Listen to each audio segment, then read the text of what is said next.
Alright, what is good, ladies and gentlemen, is the Master Reviewer back again with another review, and tonight we are doing a review for How to Train Your Dragon, The Hidden World. This is the third one in the trilogy, and I'll give a slight bit of background. I did mention in my last review for How to Train Your Dragon 2 that I technically saw like some of this film in Russian for some reason. I decided one night with my sister that just we would put on the background, and for some reason I was like, why don't we watch it in Russian? I don't know why I decided to do that, but that is what we did. And so so obviously I didn't really remember anything from this film, so it's pretty much for all intents and purposes a first time watch. And yes, so let us just begin, starting off with the plot. So the plot of this film is that basically every Berk is now has become a utopia for both Vikings and dragons. Everyone is getting along. Hiccup, along with his friends, they are going on missions in order to free dragons, and yeah, all is well and good. But it is becoming I keep forgetting his name. Gobber, I think, or yeah, I think it was Gobber. He brings up like that it might be like it's not a good long-term solution to keep on bringing dragons in here, and that they are going to need a long-term plan. And this kind of leads into, I mean, that is part of the actual motivation, but then the main motivation is that there is a trapper, Grimmel, who is the antagonist of the film, where his whole goal is to kill the knight. Basically, he's been hired in order to capture the dragons. I think it's by the same group of apparently Drago from the last film. He was not working alone, so he has like some friends that are also like kind of conqueror warlords and stuff. They end up hiring Grimmel to basically capture all the dragons, including Hiccup's Night Fury, and yeah. So he ends up, yeah. So that's basically the plot of the film, where this dude is like really intelligent, Grimmel, like, well, intelligent to a certain extent, which I'll speak on that more a bit later, but he is very smart. Like he's like the best hunter basically in the world, and so he lays out a trap like in the form, like everything he does, even if it seems like it doesn't end up working out, it's all for like it's all for like an intention and stuff. And so eventually he actually confronts Hiccup one-on-one, and Hiccup thinks like, oh, he let Grimmel into a trap, but really Grimmel had the upper hand. His scorpion-esque dragons show up and basically burn down Hiccup's home, and so from this, Hiccup decides that ultimately they need to, like, everyone in Berk needs to leave. Basically, it's not safe for them there anymore, and so his plan is, okay, let's take all of the dragons and the Berkians and let's go to the Hidden World, which is a place that Hiccup was told about when he was younger by his father Stoic, and so that is basically their goal for the movie, to make it to the Hidden World. So they're going west because they can't really, I think that's like where the Hidden World is supposed to be, and also they can't go like any other direction for specific reasons related to like Night Furies. They can't get too cold, so they can't go north. They can't go like east and south because there's like enemies there, like trappers and stuff. So they are going west, and they end up stopping at this one island that they kind of make their temporary home, or Hiccup wants it to be their temporary home until they find the Hidden World, but everyone starts deciding like, oh, this place is pretty good, let's just stay here. So I didn't mention, but there is also a Light Fury, which is basically it's kind of what it's, I mean, the name doesn't really describe it that much, but it is a white version of a Night Fury, and she is the love interest for Toothless in this movie. Her ability is that her purpose is that Grimmel kind of let her free so that she would also migrate the same way that Hiccup was not migrate, I guess, but go the same way that Toothless was going. And the purpose was like to distract Toothless so that he would be easier prey to capture. So anyway, so this Light Fury, she has the ability to kind of shoot a blast of fire and then go invisible from that. Eventually, Toothless also realizes that he has similar abilities, but it's kind of more difficult to do because it involves like lightning and stuff. So I don't imagine that he can do it all the time. But anyway, so yeah, a big thing in this film is that Toothless, like Hiccup, he lets Toothless go to pursue the Light Fury.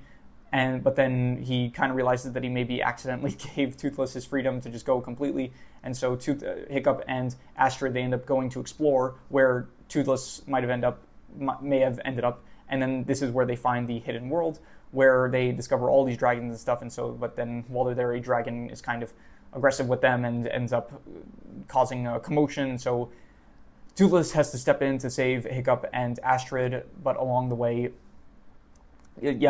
basically, no, so that ends up happening, but then Toothless, he's kind of upset because he had to leave the Light Fury, and so at this point, Hiccup is realizing that he might just have to let Toothless go.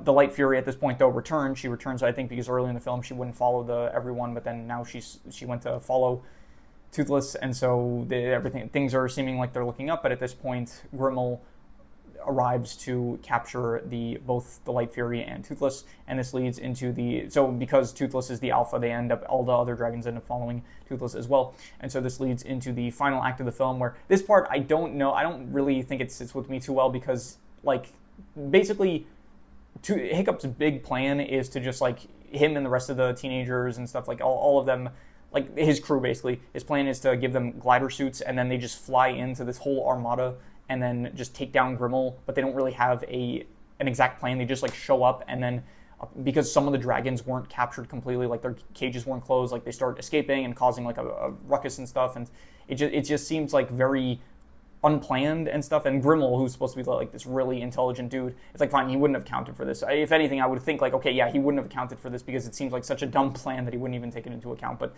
anyway, because of, I guess, just sheer luck, eventually they manage to, it feels like just Grimmel gets defeated too easily at this point, and I don't know, he has a whole armada, pretty much all the dragons on his side and stuff, and it just feels like, why at this point specifically is he struggling to defeat Hiccup rather than any other point previously in the film, but whatever. Anyway, so the final battle happens. Basically, all of the dragons are getting freed. There's like a bunch of action going on, and eventually, let's see here, the ultimate goal of like Hiccup is to free Toothless and the Light Fury, and so the battle ensues where it's like Grimmel versus Hiccup, while both of them are trying to control the Light Fury. I think Hiccup at some point he gets freed, but I think, okay, so Grimmel is riding the Light Fury, Hiccup is riding Toothless, and eventually I think Hiccup goes to attack Grimmel directly. Grimmel shoots a poison, like a venomous, poisonous is when you eat it, venomous is if it attacks you, like in the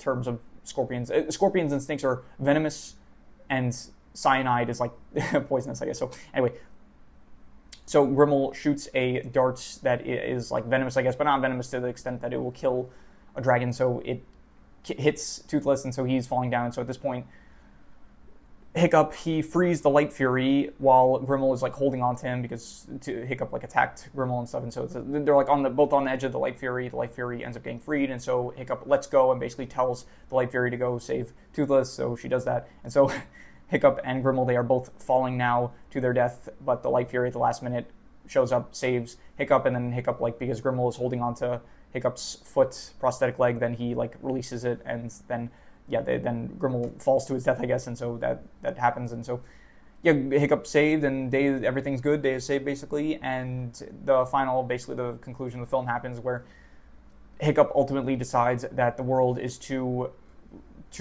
I get what's the word for it? The world is too violent, I guess, for dragons to coexist with humans at the moment. He says basically that he wants the dragons to stay with humans, but he knows that the dragons need to be free, basically. So Toothless ends up leaving. There's like a big goodbye scene with all the Vikings and the dragons and stuff, and then there is a time skip where, well, actually, that doesn't happen yet. Then there was also like a thing going on throughout the movie of like whether or not Hiccup and Astrid would get married, and ultimately they do end up getting married by the end of the film, and then there's a time skip of Hiccup and Astrid along with their kids going to explore the hidden world years later, and so Hiccup and Toothless, they get reunited, which is nice, and then the final sequence of the film is like a nice little flying scene of the dragon, like Astrid with what's the dragon's name? Stormfly, I'm pretty sure. So yeah, flying sequence happens, and that is pretty much where the film ends, I think. I don't remember. I think that was the last scene. I'm pretty sure it ended with like the dragon flying sequence, and then so that is where the film ends. So overall, I'm going to give the plot, I would say, it's honestly, I don't really like it as much as the first or the second film.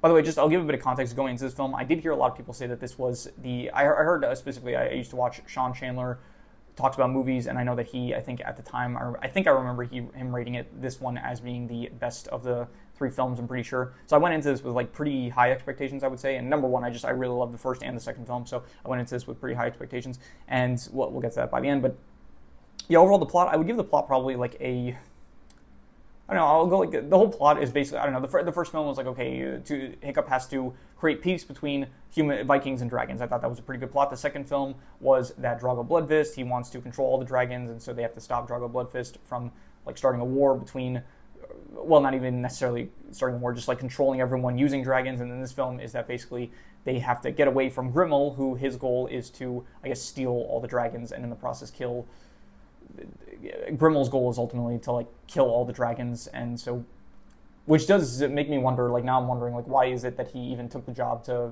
bring all the dragons? I think I don't remember. It's like he brought all the dragons using Toothless to this armada of like warlords and stuff, but then he said ultimately he's obviously like he really thought I was going to give you the Night Fury, and so I think he was planning to kill the Night Fury, and then he said like good luck controlling the dragon army without your alpha, but then that would just mean that the dragons end up winning, and so that wouldn't really accomplish his goal of killing all the dragons. So anyway, the plot I'm just going to give it, I'm thinking like between 3 to a 4 to 5. I'm thinking if I liked it, and I would say, I don't know, I'm just going to be harsh with it. I'm just going to give it a 3 to 5. I would say it's all right, but I don't think it at all compares to the first or the second film.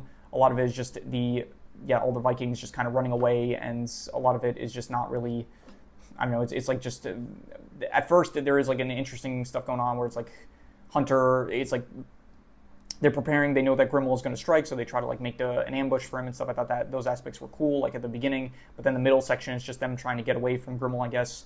And I don't know, if they focused maybe a bit more on like the hunting aspect of Grimmel, if maybe they made his character like very much, they tried to make it where it's like his character is very much, first of all, I do like his character a lot, I'll just say that, so this might sound like we'll get into the characters actually now. We'll start off with Grimmel, where I do think that his character is he's probably the best villain. I do think that he is, I think he's better than Drago Bloodfist. Here's the thing, I think Drago Bloodfist is more intimidating. It felt like he had like more of a presence to him. He's better than like the Red Death, I'm pretty sure, which was the dragon from the first film, because that just wasn't really a character, that was just more of a threat, I guess. I do like the whole aspect of him, like very much just being, he wants to thrill the hunt. He could have killed Toothless earlier on, but he says like the warlords, when they get to Burke and they say like, what, you let them get away? He's like, yeah, it's like, I encourage them to get away. It's like, this is all so I can enjoy the hunt for like a few more days. It's like, this is the most fun I had in a while. I kind of wish they leaned into that aspect a bit more, where it's like they really had him like enjoying himself. Like he just like, I don't know, make him, like he's a charismatic villain, I would say, but I kind of wish that they made him a bit more just like maybe a bit more like Joker-esque, maybe like Unhinged or something, where I don't know, just portrayed more of himself like having a good time like with the hunt and stuff, and maybe him having a line saying like, I don't know, during a battle with him and Hiccup saying like, oh, this is the most fun I've had in years or something like that. Like he has a line like that, but he says like, this is, I think he actually maybe says that line verbatim. He says like, this is the most fun I had in years, but I kind of wish they portrayed that aspect a bit more, because after that one scene, it's like for the rest of the film, you don't really see him kind of enjoying, I mean he's probably enjoying himself during the hunt, but it wasn't like really portrayed the best I felt like where that could have been. So but I do think Grimmel is a good villain. It does feel like, again, at the end, he does just kind of get defeated way too easily that I feel like he should be. Like, the whole plan was basically, like, at least in the second film, it's like, I don't know, Bloodfist, he was so confident in himself that he just, like, let Hiccup try to take control, like, undo the brainwashing that was done on Toothless, and at least it, like, kind of was foreshadowed earlier in the film where, like, Volka, she mentioned, oh, the alpha controls everyone's instead of the baby, so it felt like, okay, this is, like, yeah, it feels correct that the solution would be use the babies to get back to Burke, and then ultimately the decision to, like, I don't know, like, obviously if Drago was smarter, he would have just killed Hiccup on the spot there, but he didn't for some reason, because he's just not a smart villain, I guess. So the fact that, like, they, up until this point, it's like they had Grimmel in an ambush, and it felt like, okay, if you managed to do that, and then he still managed to, like, account for that and get away, the fact that just the solution was that they showed up on gliders, and then all of a sudden they managed to defeat Grimmel based on the fact that just some of the dragons, they weren't completely captured at that point. And I don't know, Hiccup just got a lucky shot where he was able to, like, land directly on Grimmel. It just felt not the most satisfying, I guess, for his defeat. So anyway, yeah, but still, I do like Grimmel as a villain. I would say he is, again, I like Drago's presence a bit more. He's got a bit more aura to him, it feels like, but Grimmel definitely does steal a lot of the scenes that he is in. And I do like the charismatic, cunning nature of him, like very intelligent, except I guess towards the end, where I mean, it's not necessarily that he's like less smart at the end. It just feels like, I don't know, if it feels maybe like, I don't know, Hiccup and the rest of his gang get like way too lucky with their plan to defeat him. So anyway, so besides Grimmel, let's see here, Hiccup is good as usual. Astrid is also good. I think that's, yeah, they're kind of like discussing their, well, a lot of this film is basically Astrid trying to, like, encourage Hiccup to, like, not give up, saying, like, hey, you like, even towards the end, she gives another one of her, like, every one of these films has, like, a pep talk of Hiccup, like, right before he gives up, and then to get encouraged to keep on going. And so Astrid is the one to give this, once again. In the last film, it was Volka. In the first film, it was Astrid. And so in this film, it is once again Astrid. So she basically says, like, oh, you are still amazing and stuff, even without Toothless. He just, like, made things easier for you. So yeah, I think that Astrid is good in this film. So is Hiccup still a good lead protagonist, I would say. The rest of the teenagers actually surprisingly do have a bit more screen time, at least in the case of the twins, Rough Nut and Tough Nut. They are both a bit more prominent in this film than I would say any of the films up until this point. There is Eret, son of Eret, who's still in this a bit. There's this like weird competition going on between Eret and, not necessarily Eret, Eret's like not competing, but Snotlout, I think that's his name. For some reason, he's like trying to impress Hiccup's mom, but I don't think it's like in a romantic sense. I think it's meant to be in the sense of, like, I think Astrid kind of made a joke about it, but I think realistically it's like meant to be more something about him wanting to be the future village chief, I guess. And so, yeah, that was, I don't know, not the best side plot, I guess. It didn't really work for me too much, the whole thing with Snotlout and Eret. Volka, she's good. She's in this a bit still. She's good, I guess. I don't really have any. It's cool to see her. She's not as prominent as she was in the last film, so that's a bit of a shame, but she is still good, I guess. There is, I think his name is Gobber. For some reason, his name specifically is like one of the. I know in the first review I did, I couldn't remember anyone's name. This film, at this point, it's like I've seen these characters so much, it's kind of easier for me to remember their names. But even Hiccup and Toothless, for some reason, I keep getting their names mixed up. But yeah, Gobber, he's in this. He's good as well as usual. Let's see here. Anyone else? Fishlegs, it doesn't feel like he's doing too much this film. Kind of just like sidekick. I mean, Fishlegs has never really had a strong presence in these films, to be honest. But yeah, this film as well, just not really that prominent. Let's see here. Anyone else that I am missing?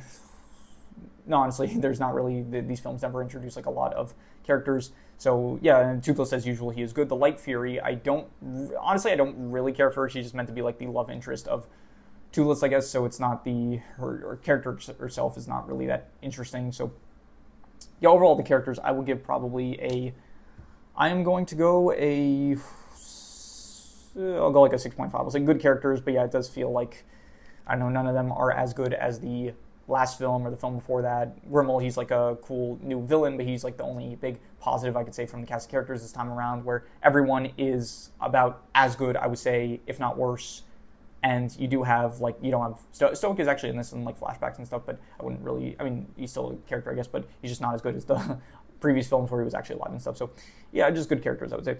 In terms of the settings, so for some reason, this whole movie, it doesn't even feel like a Viking movie as much. It feels like it has more of a medieval theme to the whole thing, where in the last film, it very much felt like, okay, there's a lot of ice areas, where this film, it doesn't feel like there's as many ice areas in it. It feels more like forest areas, and so yeah, the settings were, I don't know, it felt there were some like orange, gray areas towards the end, I guess, which it was fine. It's like they're doing something different, I guess, but it did feel, the beginning, Burke just had like a whole makeover where it looks extremely colorful. It actually, I thought like it reminded me of like the Land of Dead area from Coco, so that was a big 180 to what it was before, kind of, where it was much more Viking-esque and bleak, I guess. So yeah, it does feel like this film is trying to be a lot more colorful and stuff, and I don't know, the Hidden World itself, it feels like just, honestly, I don't really care for it too much. It's just like a place with a bunch of crystals and stuff. I don't really, it's not really my favorite, to be honest. And yeah, none of these settings really, I don't really care for any of the settings in this film as much as like even the last film had like kind of a hidden world, you could say, where Valka was hiding out with all the dragons for like 20 years. And even that, I kind of like that area better, I would say. So maybe it is just the fact that the last film had a lot more ice and stuff, so it did feel more Viking-esque, whereas this film feels a bit less so. So overall, the settings I'll just give like I don't know, I don't love it, but I guess I don't hate it. I'll give it like I'm just going to go 5 out of 10 for the settings. I don't really have any thoughts about that. I mean, I just yeah, again, I don't love it. I don't hate it, though, so 5 out of 10 for the settings. In terms of the visuals, so this took place this film came out in 2019, so it is actually decently modern, I would say. I mean, at this point, it's like 7 years ago, but still, compared to the previous films, it is a lot more modern, I would say. And it's definitely noticeable for, like, the side characters, I would say. Not, like, in terms of, you could say also the main side characters, but a lot of, like, the background Vikings, they do look a bit more less gruff and, like, a less, I don't know, the first films, it's like they felt much more, the art style being kind of older does help the whole Viking aesthetic, whereas, I don't know, usually art styles, they tend to get, like, a bit more kid-friendly with time going by, so it didn't help as much with the whole Viking aesthetic of the film. So, yeah, but the visuals, I would say, there's still some good visuals, you know, any dragon action is still cool as usual. I'll just give the visuals like I don't know, we'll go like a 7 out of 10. There was some cool moments. Toothless using his invisibility powers with the lightning and stuff, that was cool. Like, there's some pretty good visuals, I'll say. Overall, 7 out of 10. In terms of the worst thing, I think the worst thing is probably just, I don't know, like I don't want to say my expectations. Like the previous two films I loved, and this film is just, I don't think it's as good in comparison, but I don't know what I would really call that. I'm not going to say that the worst thing is just that my expectations were too high. I think maybe I did that in the past, but that seems like kind of a, I don't know, just a shallow kind of thing to give my worst thing, as I want to be a bit more specific than that. I would say that the worst thing was probably, I don't know, I could say the settings, which is the lowest score here, or I can say probably, I think maybe just like the whole final plan, maybe just like the whole, I don't know, it's like, it's kind of like just the fact that Grimmel, this like really intelligent dude, he just gets defeated by this really not great plan in my opinion of just, again, Hiccup and his friends just, they use the glider suits to just show up, and then all of a sudden they manage to get the upper hand. All of a sudden it doesn't feel like they had more of an advantage. They were winning more so without the dragons than they were with the dragons. So it just makes me think like, okay, really this is the solution. So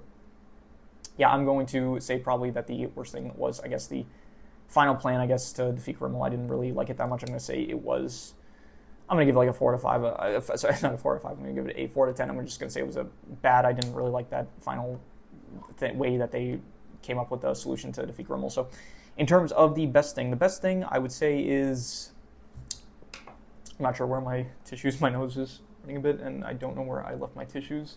So, okay, we'll get to that a bit later. In terms of the best thing, I think that the best thing I will probably give, okay, you know what, I'm not going to be able to focus, so just give me a second.